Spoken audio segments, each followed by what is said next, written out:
అందరికీ నమస్తే. నేను మీ పొట్టిమావని. మీరందరూ బాగున్నారా? మీరు బాగుంటే మేము బాగుంటాం. ఇది మాత్రం మర్చిపోవద్దు. ప్రతి ఒక్కరు బాగుండాలి. కాబట్టి నా చిన్నతనంలో ఒక కథ విన్నాను. ఆ కథ ఏంటంటే ఇప్పుడు చెప్తాను కదా, చెప్పినప్పుడు మీరు వినాలి. చూడండి, వినండి, ఆనందించండి.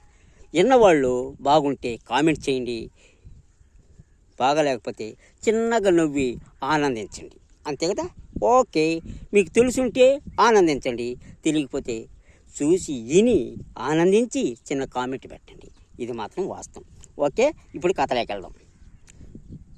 ఒక పల్లెటూరులో చింతకాయంత చిన్నవాడు నివసిస్తున్నాడు.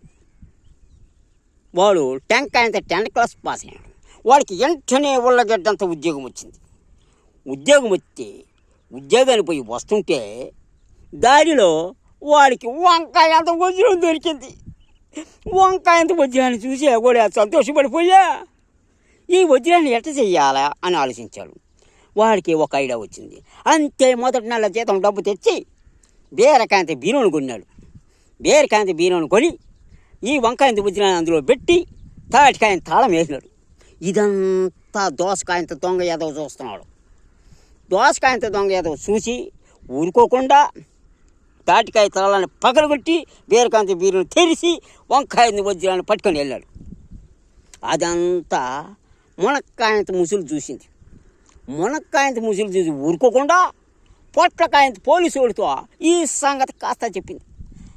పొట్లకాయంత పోలీసు వాడు బెండకాయంత బెత్తాన్ని పట్టుకెళ్ళా, దోసకాయంత దొంగ ఏదో ఎత్తికే పట్టుకొచ్చా, జామకాయంత జైల్లో వేసినాడు. ఈ చింతకాయంత శనవానికే వంకాయంత వజ్రం ఇప్పించా, పనసకాయంత పల్లెటూరు పంపించేసినారు.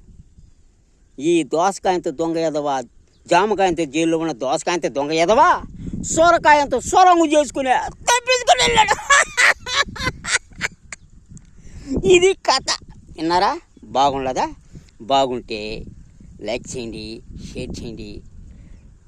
లైక్ చేయండి, షేర్ చేయండి.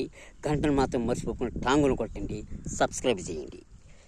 మా ఛానల్ బిఎస్ఆర్ మ్యూజికల్ కొత్త ఛానల్. చూడండి, చూసి ఆనందించండి. మర్చిపోకుండా సబ్స్క్రైబ్ చేయండి. ఉంటా, మీ పొట్టి మామ. బాయ్.